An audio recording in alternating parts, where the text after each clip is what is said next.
Thanks for joining us on the first day of the Asset Allocation Summit here in London. With us is Peter Chambers, Chief Executive Officer of Legal & General Investment Management. Legal & General IM has around 5% of the UK stock market and runs it on behalf of UK clients. Now, given that context, it's interesting to note that the firm has a rather consensus-beating forecast for UK GDP growth at the moment of 2.2%. Peter, thank you very much for being our guest today. Now, that is a very optimistic forecast for the UK, especially given that we did a recent Reuters poll which said of over 200 economists saying that on average growth in the UK will average about 1.1%. What are your grounds for optimism?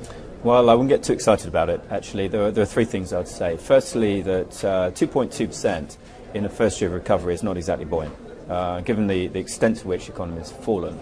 If you were going to get a sharp bounce back, it would be a lot more than that. Secondly, I think the consensus numbers are actually lagging a little bit, so I don't think we're quite as far ahead. But actually, what happens is that the growth really is coming through in the third and fourth quarter of this year. And that presents a higher base for next year. So on a year-on-year basis, it looks like the numbers are quite high, but actually if you took fourth quarter through next year, we're actually probably at or below consensus. So it's really this year that's driving the numbers. Given that, how should investors position themselves on the UK stock market? Well, that's the top question, isn't it? We've had a very, very sharp fall in the market, followed by a 50% rally.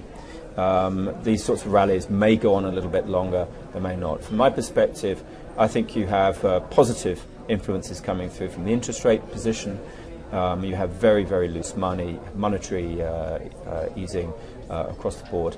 And on top of that, you've started having an improvement in profits. Profits turned around in the second quarter for the first time, mostly through cost cutting. The third quarter also is going to show some good numbers in our view, and perhaps you get some top line growth as well. So I would have thought that momentum may keep the market going for a little bit longer, but as we move into 2010, the picture begins to cloud.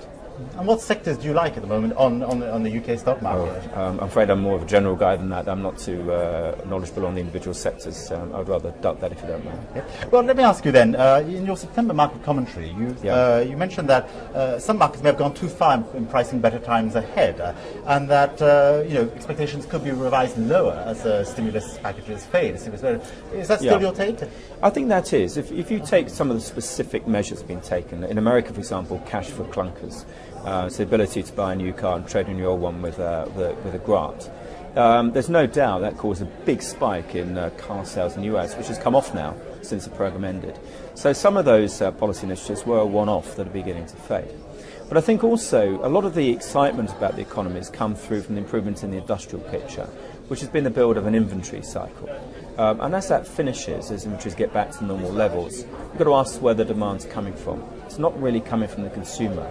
We're seeing unemployment, you're not seeing massive real wage increases, they're not going to go out and borrow more money in this environment. So we believe there's going to be a relatively flat final sales number, and that's the issue that's going to cause people to dampen their excitement. Do you think that we could actually see among some G7 economies a double-dip recession? It's entirely possible. We certainly don't think we're going to see anything like we saw this time last year, with the economy diving in the fourth quarter and into the first quarter of this year. But it's possible that actually on a year-on-year basis, at some point next year, the economies could dip down into a technical recession. It's unlikely. But what countries are most at risk? It has to be really the Western countries, and particularly the UK. The UK is not looking wildly competitive in a global environment. We have a very strong problem with our deficit. It's not a wildly competitive industry, very dependent on the financial markets.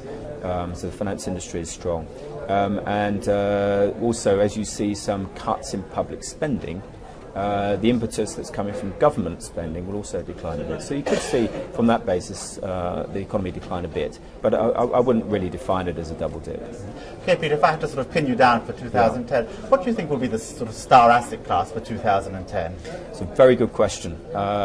You asked me that before we came on now, and I was thinking about whether I should come up with a facetious argument like wine or something, because 2009 is a fantastic vintage. I suspect on the more serious asset classes, probably I would go a little bit against grain and suggest that the commodity-related areas will do quite well. Why do you say that? I think whilst the West may not be particularly buoyant, Asia is going strongly, the emerging markets generally going strongly. That's where the marginal demand's coming from. And I think we will see that the commodity prices will push up, and that will cause some further problems actually for the West. That was Peter Chambers, Chief Executive Officer of Legal & General Investment Management. Join us again later when we'll be talking to Alan Brown of Schroders.